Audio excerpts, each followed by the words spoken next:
How to connect your Canon printer to a 5 GHz mesh Wi-Fi network. Follow a step-by-step guide. Call the toll-free number for help. Are you struggling to connect your Canon printer to a 5 GHz mesh Wi-Fi network? Don't worry.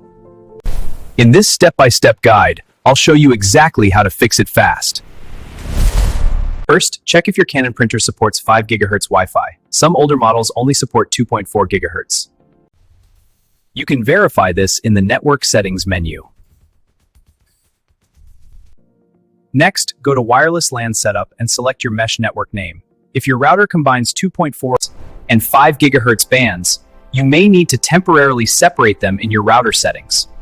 If your printer doesn't detect the 5 GHz band, move it closer to the main router, restart your mesh system, and reboot your printer. This refreshes the network connection. Once connected, print a network configuration page to confirm your 5 GHz connection.